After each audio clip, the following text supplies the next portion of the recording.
नेहा वर्मा जी। राधे राधे। राधे राधे महाराज जी। महाराज जी, सांसारिक सुख से मन क्षणिक रूप से प्रसन्न होता है। गुरुजी, ऐसा क्या करें कि मन हर समय प्रसन्न चित्त रहे? हाँ, भगवान से।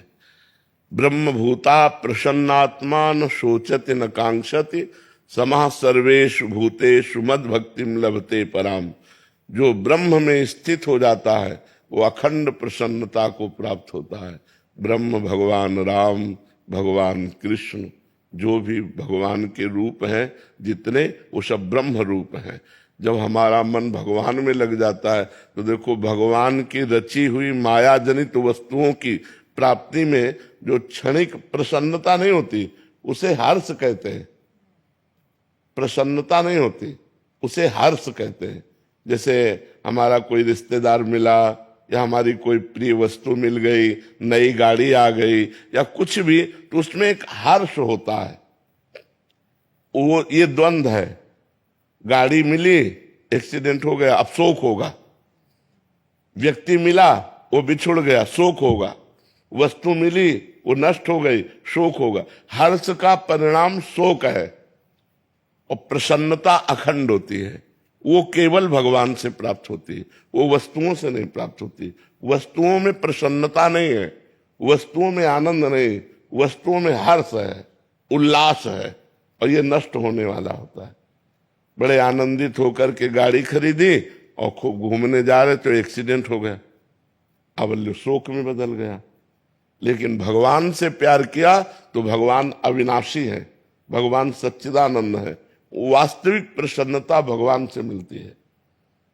भगवान से यदि संबंध नहीं है तो कितने लोग हमारे पास आकर प्रश्न कर चुके कि हमारे पास संसार का सब कुछ है लेकिन मुझे शांति नहीं है, बस जो विश्राम मिलना चाहिए वो नहीं है। तो वो सांसारिक भोगों में तो है नहीं, वो तो भगवान में मिलेगा।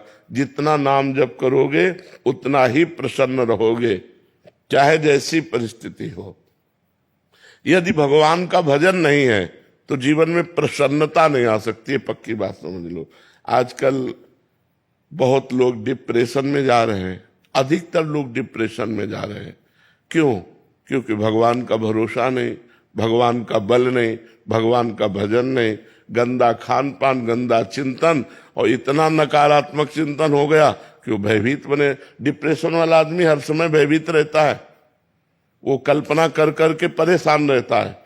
इसलिए हमें लगता है कि हम ओवर थिंकिंग से बचने के लिए, डिप्रेशन से बचने के लिए, अशांति, भय, दुख से बचने के लिए भगवान का आश्रय लें और भगवान का नाम जप खूब करें, भगवान की कथाएं सुने और भगवान की सेवा करें। घर में ठाकुर जी जरूर विराजमान होना चाहिए। सबको अपने घर में ठाकुर जी विराजमान करने चाहिए, भगवान विराजमान करने, थोड़ी देर उनकी पूजा करनी चाहिए, थोड़ी देर उनको सामने कीर्तन करना चाहिए, उनकी दंडवत करनी चाहिए। एक बार भगवान कृष्ण को प्रणाम करने से 10 अश्वमेध यज्ञ का फल प्राप्त होता है। 10 अश्वमेध यज्ञ का फल प्राप्त होने वाले को पुनर्जन्म होगा, क्योंकि पुण्य नष्ट होंगे लेकिन कृष्ण प्रणामी न पुनर्भवाए।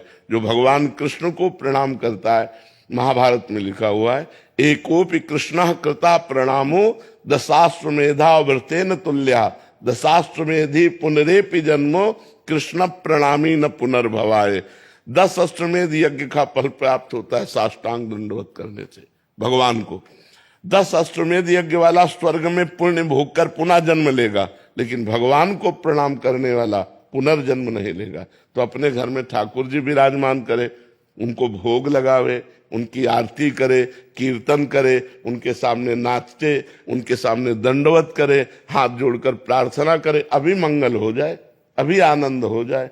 तो घर में तो टीवी लगाए हैं, पर इधर उधर की बातें देखते हैं, मन को प्रभु में लगाना नहीं, तो फिर अशांति नहीं तो और क्या।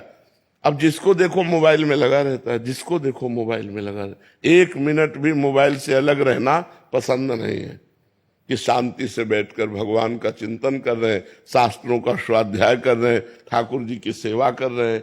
मोबाइल में इतनी प्रीति हो गई कि अगर ठाकुर जी की सेवा होगी तो बगल में रखा रहेगा वो, और वो कुन्न कुन्न करता ही रहता है तो मन एकाग्र नहीं हो पाता, ना ठाकुर सेवा में, ना भजन में, तो देखो किसका मैसेज आया, देखो किसका।